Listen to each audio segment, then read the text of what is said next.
There are a lot of even Trump voters from the last election who are souring on him, who feel betrayed because he did not promise Project 2025. He didn't promise this agenda they're seeing. He promised lower prices of eggs and bread and to make their lives better. And instead, he's doing a golden ballroom. Instead, he's invading American cities. Where the hell is this coming from? And it's our job to welcome those people to these rallies, to welcome those people into these sides. We don't have to agree on everything. And if we agree on everything, we need a bigger crowd that doesn't agree on everything. What we need to agree on is we don't do kings in America, and we're moving beyond this period, that this era that we're living through is temporary, and we will be replaced by one of accountability and reform, and that's right around the corner.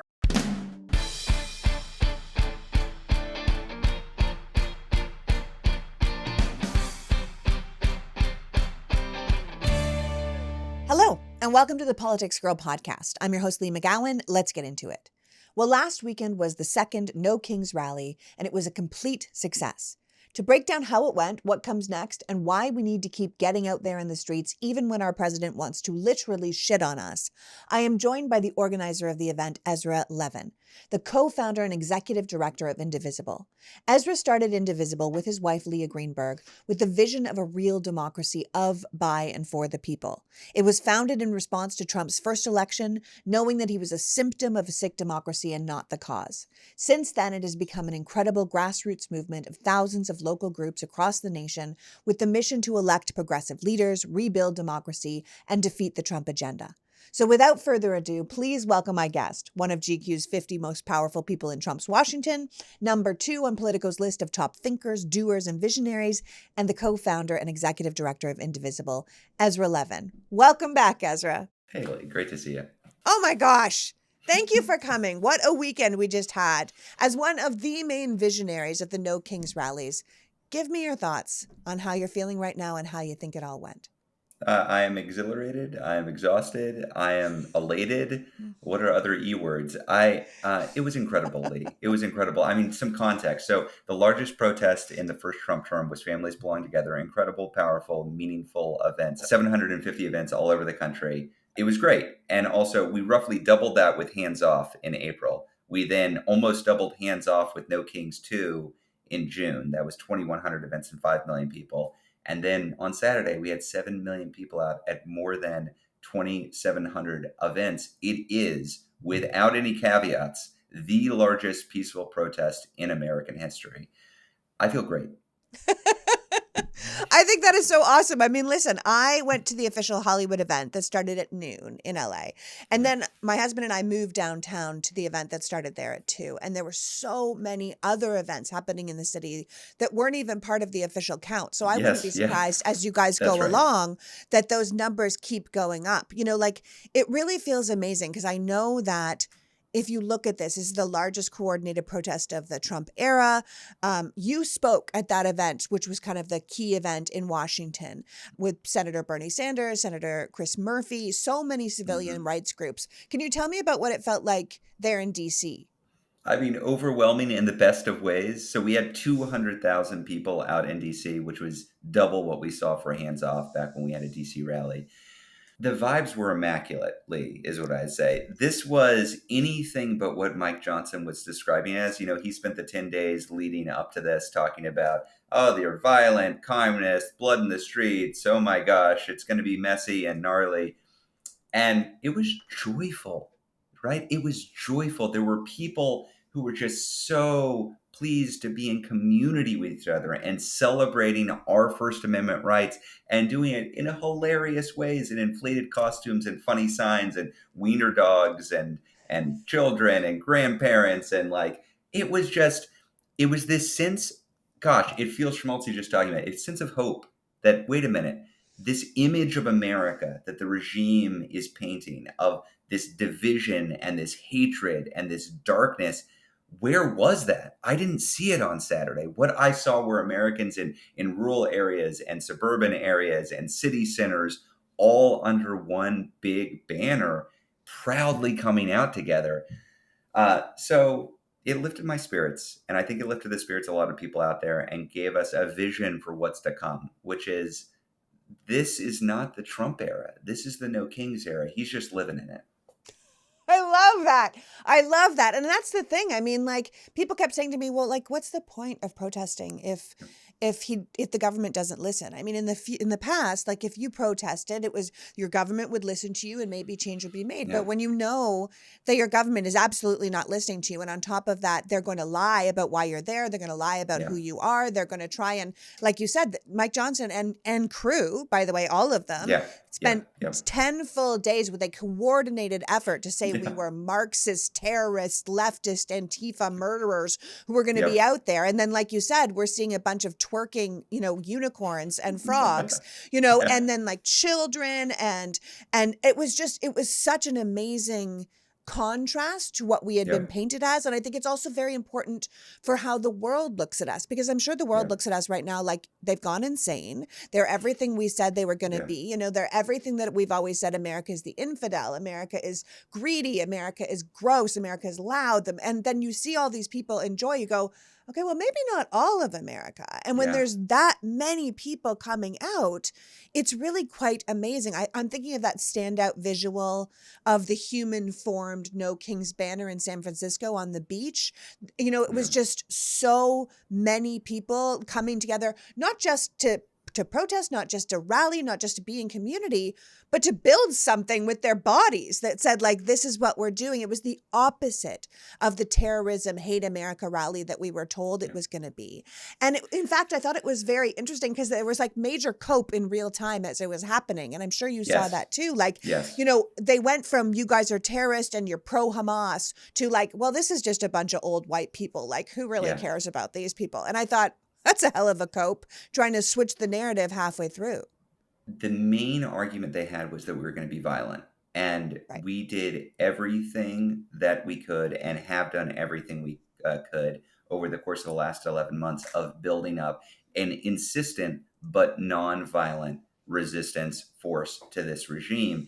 And it showed on Saturday. I believe, to my knowledge, there was one arrest of a protester in 2,700 events on Saturday. It was a woman dressed up in a large penis costume with a sign that said "No dictators."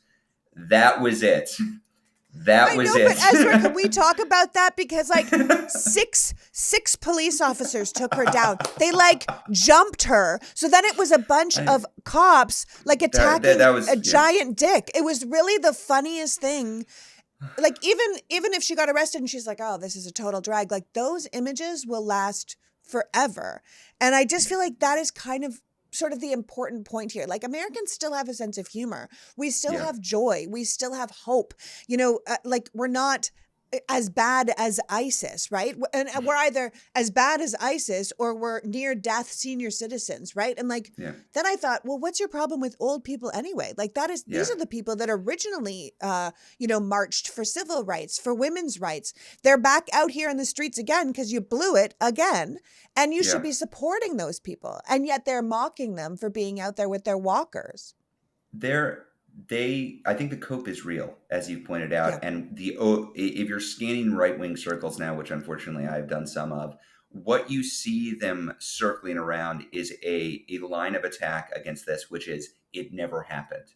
They want to erase that it even happened, that it was made up, that the image you see are from a different time, or that not very many people came out, because they spent so much time saying this was going to be a violent and a disaster and nobody was going to show. Then to actually see what it looked like, they're trying to figure out, how can we be the target of the largest peaceful protest in American history? Well, the answer is we weren't.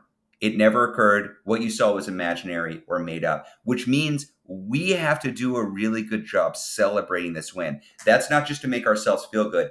That's for democracy. We need to make sure everybody understands what we just successfully pulled off on Saturday. We need to mythologize it. We need to storytell about it. We need to celebrate it. So one of the key things that folks can do in the coming days is make sure everybody knows what just happened. Do not let them propagandize you into forgetting what we've done. We are going to build to be even bigger in the future, but we've got to celebrate this win right now. Yeah, and I think we should point out that a lot of mainstream news organizations, ABC, NBC, Yes. CBS, New York Times, they all downplayed it or didn't even put stuff up.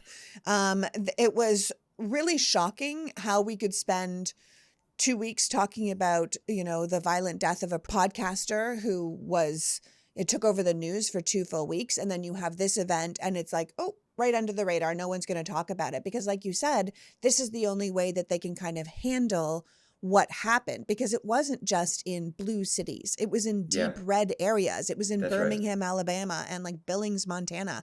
I saw this incredibly moving video of a march in like a really small Wyoming town. And they had actually marched all the way down their main street together behind a banner. And there was one folk singer standing on the stage where they were all going to end up. And she was singing This Land Is Your Land, like really Oh, sweetly and quietly as the entire march came up. And she said, I've never been so moved because my town is small. My town is red. And here were 10,000 people coming towards me as I sang about the love of my country. And I think, like, yeah, man, that's what we need to be celebrating. That's what we need to be putting out, because there were international events on this. There were events in other countries of the world. So don't tell us it didn't happen, because it certainly didn't. It might not be being presented by American media, but it certainly was in the UK. It was in Spain. It was all over the place.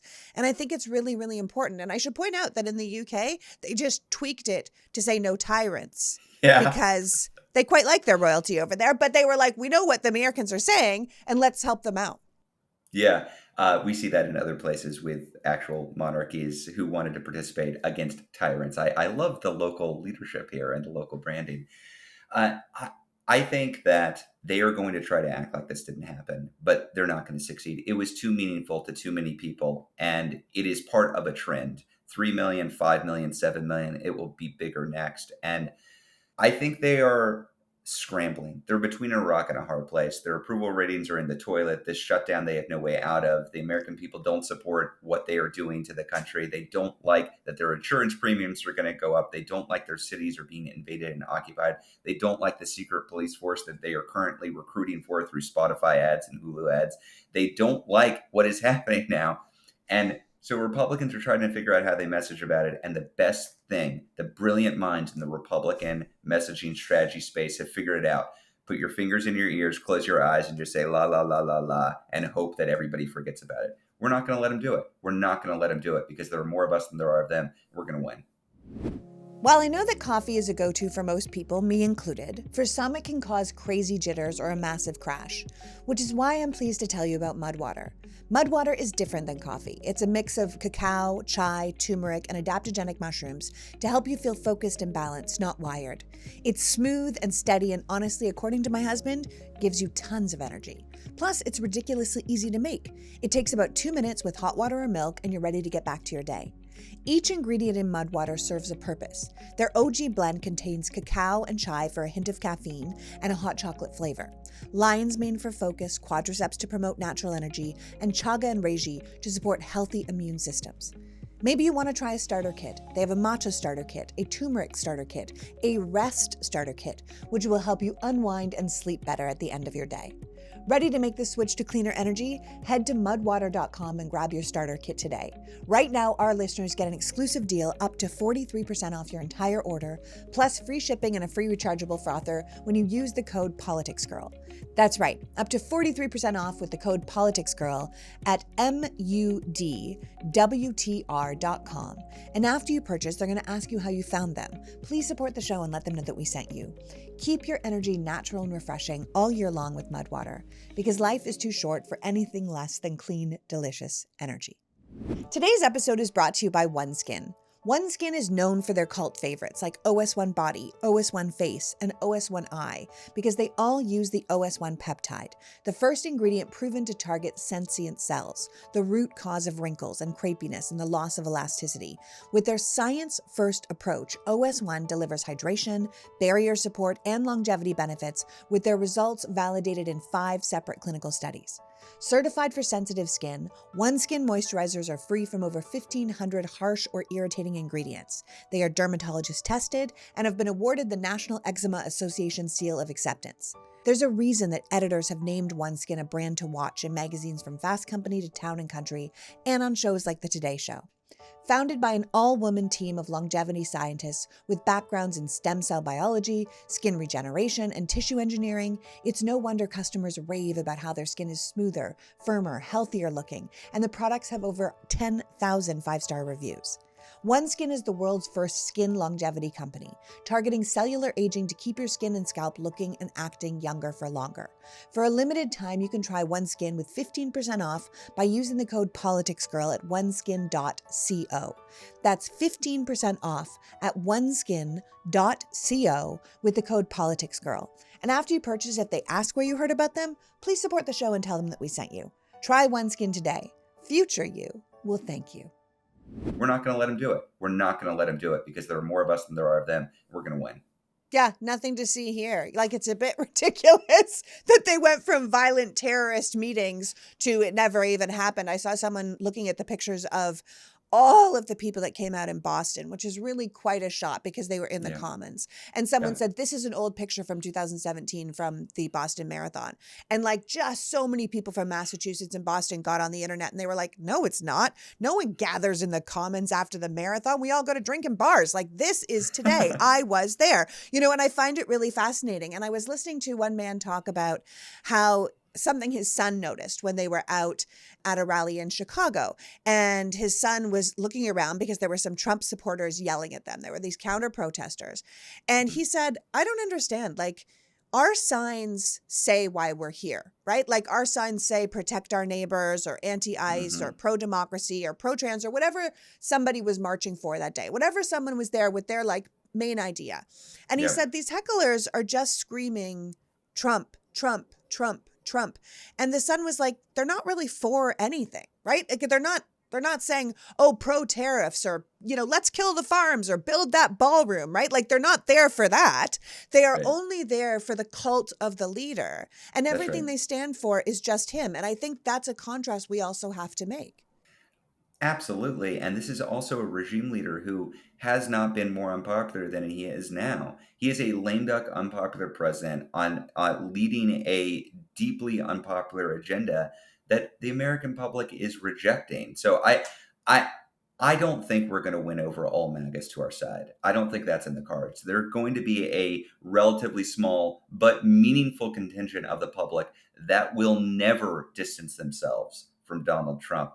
But we don't need them in order to win. There are a lot of even Trump voters from the last election who are souring on him, who feel betrayed because he did not promise Project 2025. He didn't promise this agenda they're seeing. He promised lower prices of eggs and bread and to make their lives better. And instead, he's doing a golden ballroom. Instead, he's invading American cities. Where the hell is this coming from?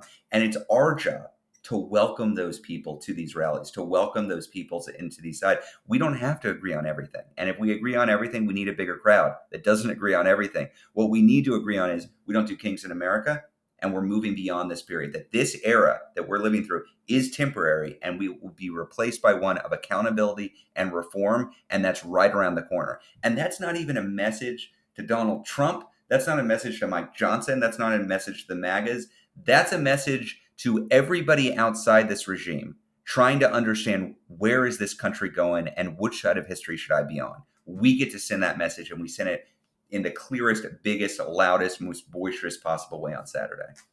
Oh, Ezra, that's such a nice way to put it. Honestly, like, by the time Sean and I got downtown, and I should probably point out that Sean was wearing a giant bald eagle mask that took up his whole head, and then was wearing like a USA t-shirt and like basically looked like a cowboy, but an eagle. And like everyone was taking pictures with him because they were like, eagle, let's go. Like there was a lot of like this kind of passionate patriotism that people want to feel again. Like, we still love America. We know that America is being taken over, but we still love it. And it doesn't matter what they try and pitch to us, because I should point out today, you and I are talking Monday morning. The headlines are right now, we're saying that Carolyn Levitt is officially announcing the launch of a large scale investigation to find out the person behind No Kings. And first of all, I'll say, Here he is. Uh, You don't have to have a large scale investigation. But I thought it was Soros. I thought it was Antifa. I thought it was, the pro Hamas wing of the violent Democratic Party. Like now they're going to launch an investigation. The whole thing seems ridiculous to me.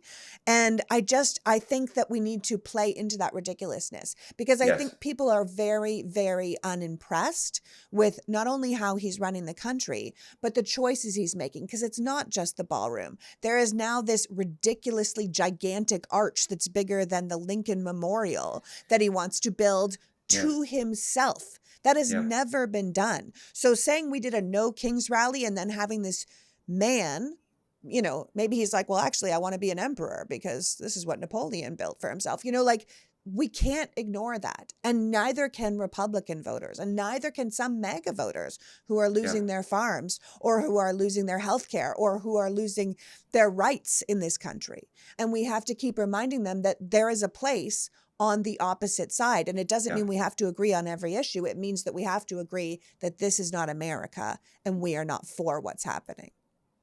And the good news for us and the scary news for the regime is they can come after me, they can come after Soros, they can come after some Democratic politician. This was led by thousands of normal, everyday Americans who are pissed off and not putting up with this authoritarian overreach. That's who's leading this. Who orchestrated it? Go look in Jenner, California. Go look in rural North Dakota. Go look in Hayes County, Texas, where I'm from. There were 3 events. It's normal people who are rising up peacefully but forcefully to say, we're not putting up with this any longer. And that's an enemy they can't actually attack because they can't come after all of us. There are just too many. Yeah.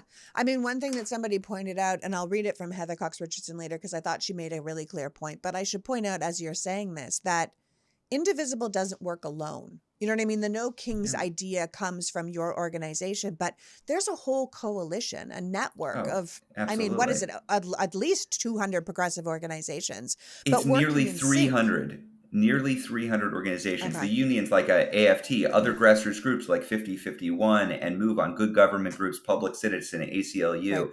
This is a huge coalition of folks who is part of this. And then an even huger coalition of grassroots organizers, normal everyday Americans putting it together. Yeah, and I also know that there's a number of Democratic groups who had marches and events, but can't even be counted in the official numbers because That's Indivisible right. doesn't work with political parties, right? Yeah, But that's right. you've created this movement of thousands of group leaders, just working together in regular action in their communities against this kind of very destructive regime. And I think people need to know that it's not just one group, one donor, one person. This is Americans coming together to work together for a better America. I mean that's the whole theory, right? We believe that politics is too important to be left to the politicians, and that if we're going to have a democracy, we do. If we're going to have a democracy, we can't just consume, consume, consume. Look, it's important to be informed. It's important to know who's out there doing work and what bills are up and what the immediate threat is in Congress or in your state legislature. I mean, that is all useful, but politics is what we do. It is a participatory sport. And if we want this democracy to work, we can't let them divide us and isolate us and make us feel powerless. We have to take our power, which is ours, and organize it. And so I don't think this thing succeeds in any form of top-down structure. The only way it succeeds is if all of us figure out a way to participate meaningfully. Maybe that means joining your local Indivisible group or a local Working Families Party or local Sunrise or other local organizing home.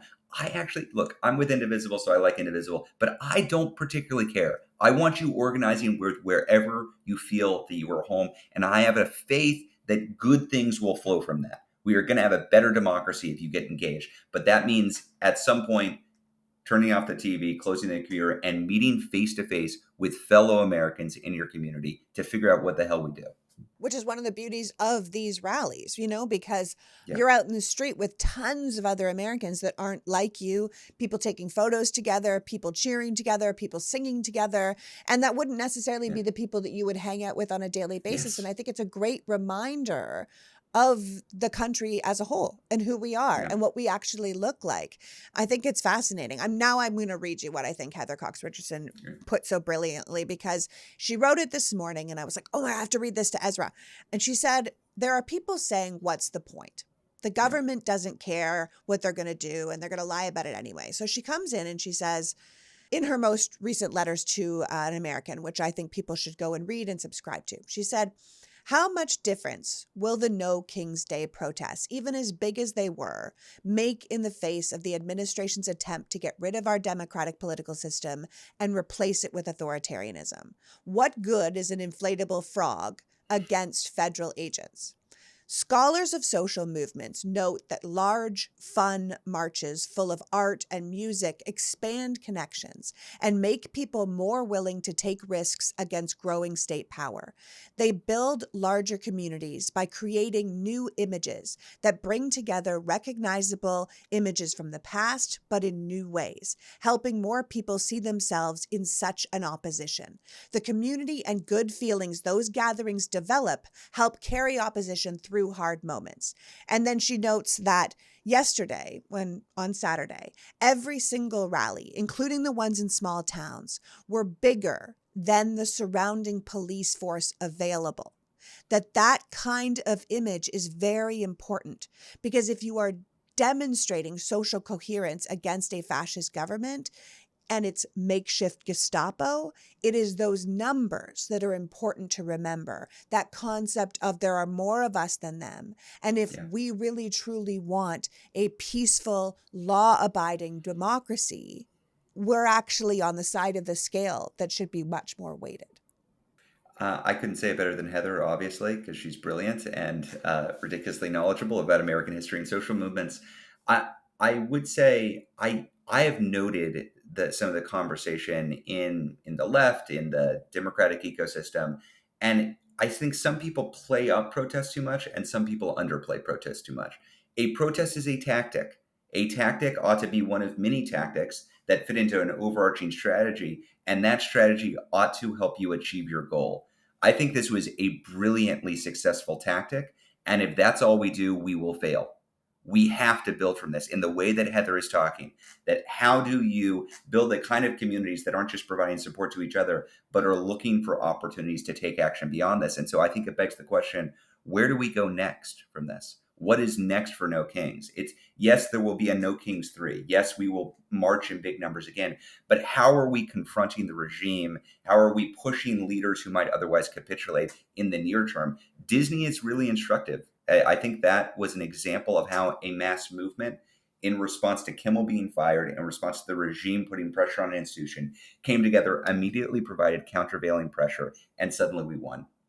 You can look across the ecosystem right now at universities, at businesses, at media institutions. They are all being threatened. We need to be a force that shows up for democracy and makes clear to them, you got to stand with us. This is a time to choose sides. You should be choosing our side now.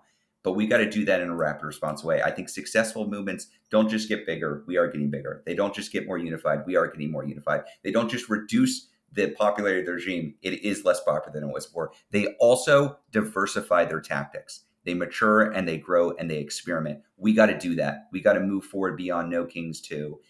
As incredible and exciting as historic as it was, we got to build more. And we got to ask more of people, not less of them. They are now comfortable showing up at a protest. Great.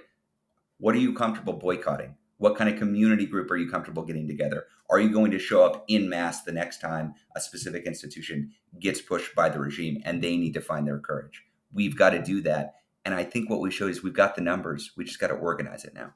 Absolutely. And listen, before we talk about what comes next for you guys at Indivisible, I would like to talk a little bit about the White House's response to these rallies, because it was Yeah. so kind of shocking to me, honestly. And I don't know Yeah. why I can still be shocked. I really don't. You've probably heard about our next sponsor, iRestore on TV. It's an at-home hair regrowth system clinically proven to help regrow hair using 300 lasers and 200 LEDs that send light therapy directly into your scalp from the comfort of your own home. So if you have thinning hair and you would rather have healthier, fuller hair, iRestore Elite is for you. I got one for my husband. Sean's in his late 40s and he's in great shape, but he is conscious that his hairline is creeping back and he does not like it. So he's now just popping on the iRestore while we're watching a movie or while he's working from home and allowing science to do its thing. And this is science. The iRestore is the most advanced hair regrowth technology because it's equipped with trademarked VIXO lasers that feature wider beams of red light so they cover more scalp and surface area, which increases follicle stimulation for better and more consistent results. In a 4-month double-blind clinical study performed by a board-certified dermatologist and laser surgeon, nearly every participant saw an increase in hair growth with the iRestore laser and LED technology. And they stand by what they can do, which is why iRestore offers a 12-month money-back guarantee. So you can try it completely risk-free. If your hair doesn't make a glorious return, they will give you a full refund. No awkward questions, just fuller, healthier hair or your money back. So get yourself the gift of hair confidence. For a limited time only, our listeners are getting a huge discount on their iRestore Elite when you use the code PoliticsGirl at iRestore.com. Head over to iRestore and use the code PoliticsGirl for our show's exclusive discount on the iRestore Elite. And, as always, if they ask, please support the show and tell them that we sent you.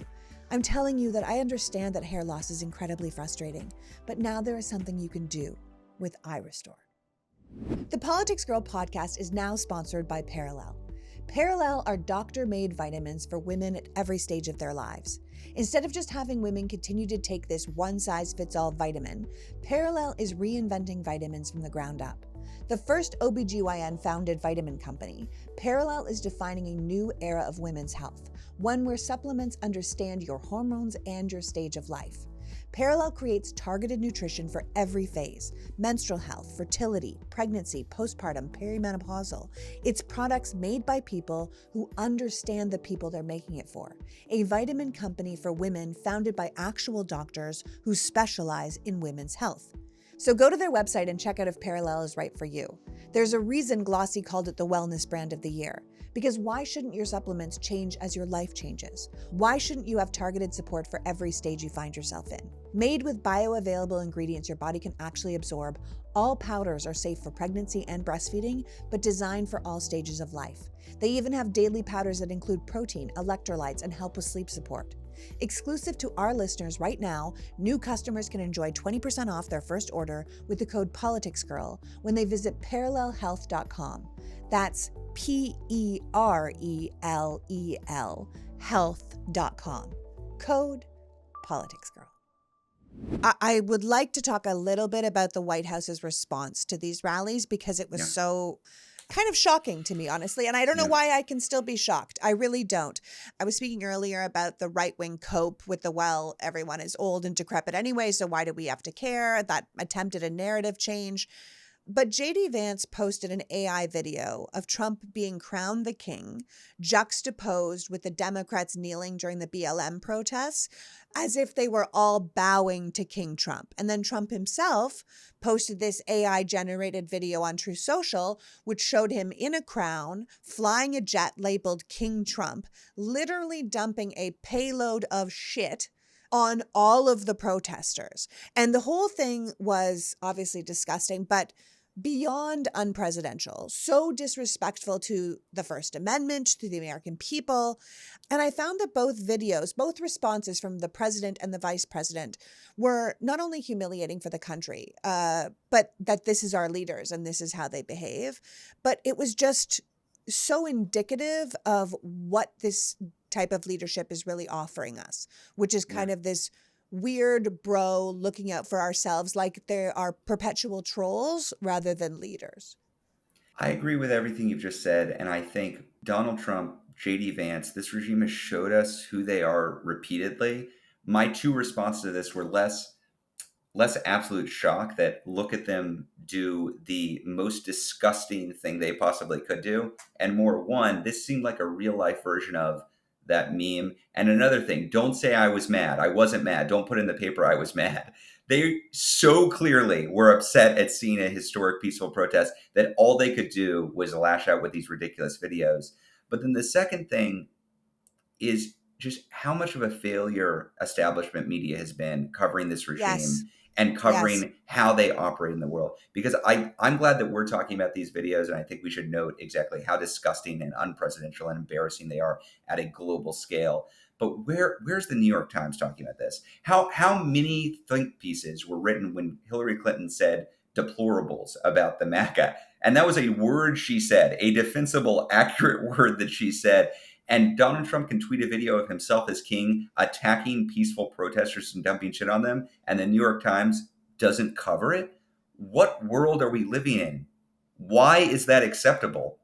Why do we treat it's not even just a both sides thing.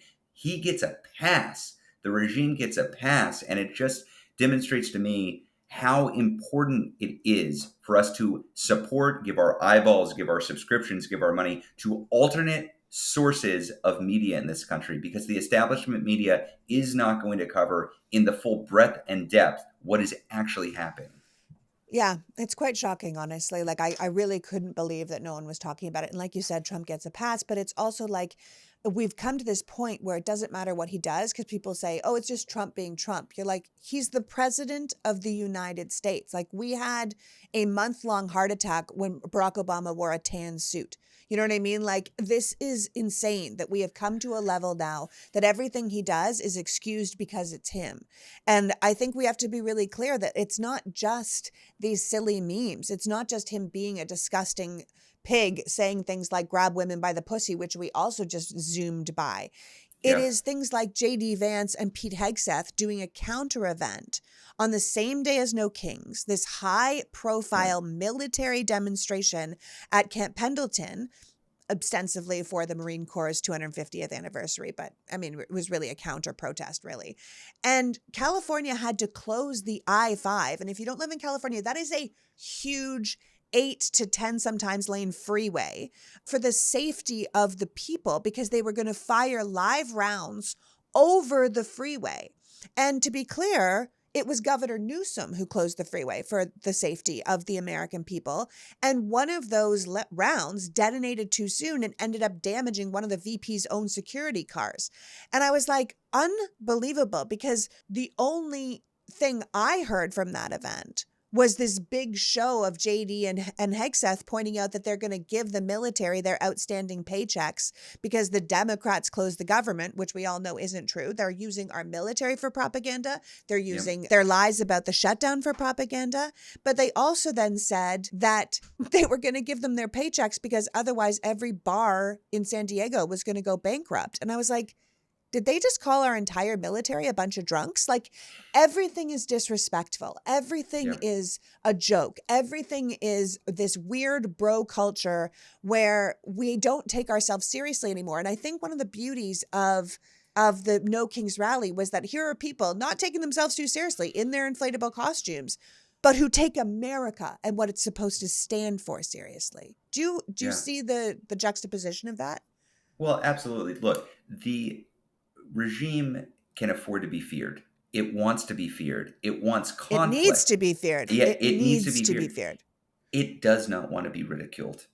That is a threat to it. If a lot of people feel comfortable enough in their own power to make fun of the regime, to show up in a ridiculous costume in opposition to National Guard or ICE troops out there terrorizing their communities, that bursts the bubble. It jumbles the whole thing because the image they want is we are at war with each other.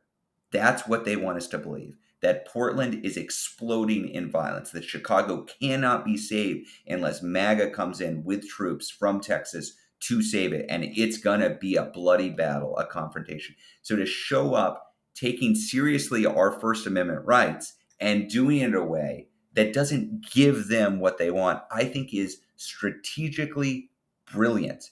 It is brilliant. I think that is the way to confront this regime. It is peaceful, it is with ridicule, and it is with mass numbers that, as much as they might try, cannot be ignored. Yeah, it's very hard to make your gaslighting stick when all of the images do not coincide with what you're trying to tell Yeah, people. So, listen, no matter how successful these events were, the right clearly has no designs to stop doubling down on their right. propaganda. I know that Mike Johnson is still saying that these protests indicate the rise of Marxism in the Democratic Party, and he said the protests were not about people but about a dangerous ideology, this anti-American ideology that goes against everything we stand for. I don't know who the we is in everything we stand for is there, because I don't know who he thinks the First Amendment is for, but it's for we the people. But I think we need to know what comes next. So you were talking about lots of different things that comes next, that we have to diversify our tactics. So tell Yeah. us, for you, for Indivisible, what comes next? Because I know you're hosting a call on Yep. Tuesday, October 21st. What's the plan for that? How can people join? What's the next steps? So check out nokings.org to join that call. We have more than 100,000 people coming in for it. We're going to be talking about what we do now as a movement in the immediate aftermath of this. And part of this is going to be to cement this win. Do not allow them to propagandize. Do not allow them to act as if it didn't occur. And don't allow Mike Johnson to define what this was about. The banner said no kings. It's not that hard to figure out what this was about. He opposes that. I understand. He is supportive of monarchical rule. That's his right as an American. He is allowed to support kingly rule. I think it's stupid and I think it's unpopular and I think he'll lose. But we're pretty clear about what we're about. And we're pretty clear how many Americans showed up, because it's the most Americans that have ever showed up for any day of protest in the history of the country. So coming out on Tuesday and being in community with all of us to talk about what the next steps are, I think is key. And yes, I do think there will be a No Kings the Third, but before that, we're going to have to respond to the overreach from this regime. And I think that's very clearly economic pressure and organized, targeted campaigns against institutions that are being threatened. We see some fight out there.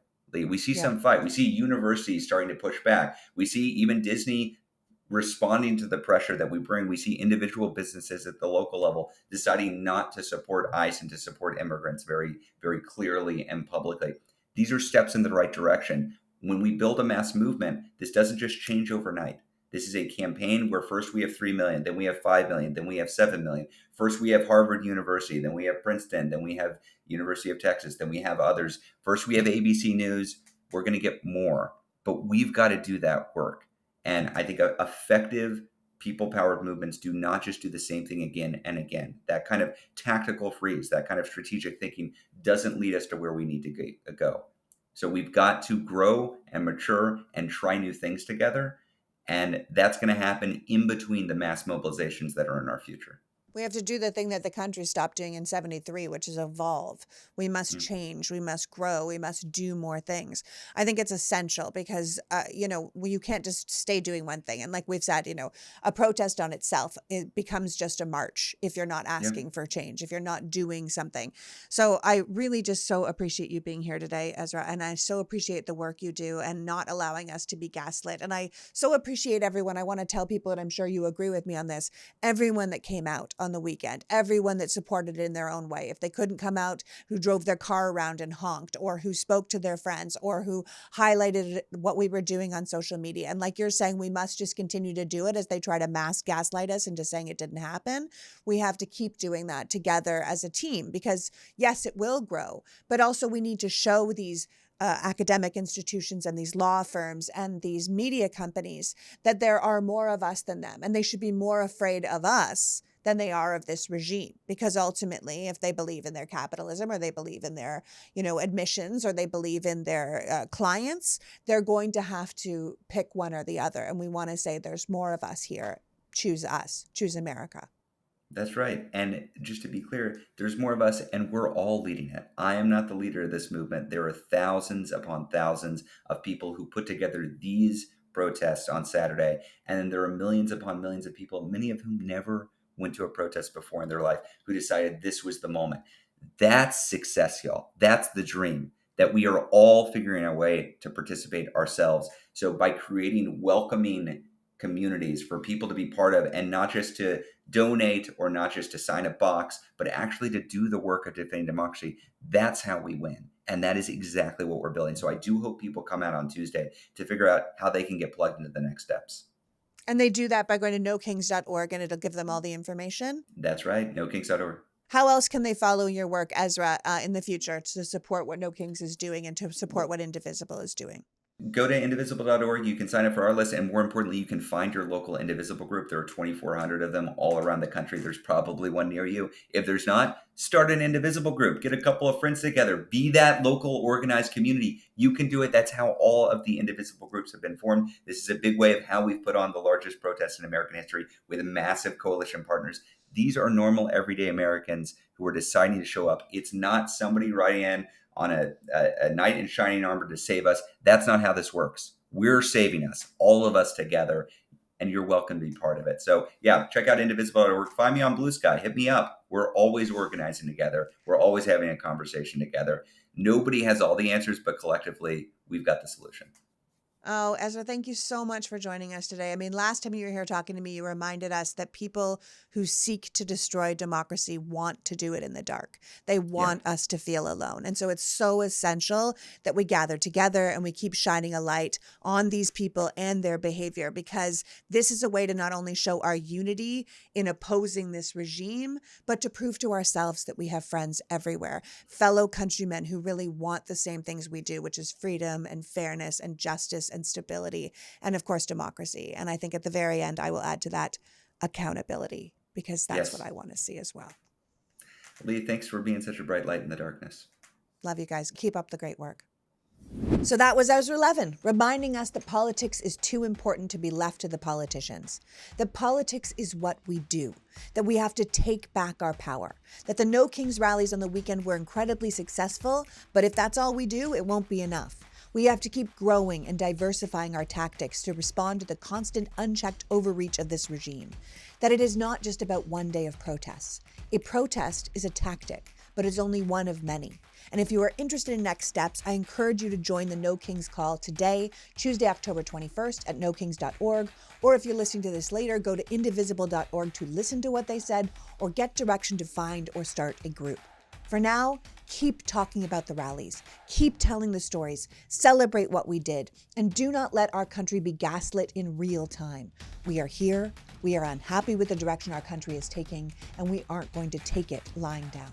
I want to thank Ezra for joining us today and you for caring enough about democracy to be here. Until next week, PG out. Before you go, if you're already a premium member of this podcast, thank you. And if you're not, I want to ask you to support my work. We are living through an absolute propaganda nightmare right now. And if the mainstream media's response to these protests tells us anything, as Ezra said, we require alternative sources of media. So if you see worth in what we're doing here, please consider becoming a member of Politics Girl Premium by going to politicsgirl.com and signing up. You will get this podcast ad-free along with my rants sent directly to your inbox. So even if my work is silenced on social media, you will still get access to the truth. There is a link to sign up in the bio of this episode, but also at politicsgirl.com. And as always, please like, follow, and share this podcast so we can grow the audience, because the more people who have access to real information, the better chance we have to unite in truth and fight back in solidarity. As always, thank you for your time and support. The Politics Girl podcast is written and performed by me, Lee McGowan, and produced and edited by Happy Warrior Entertainment. All rights reserved.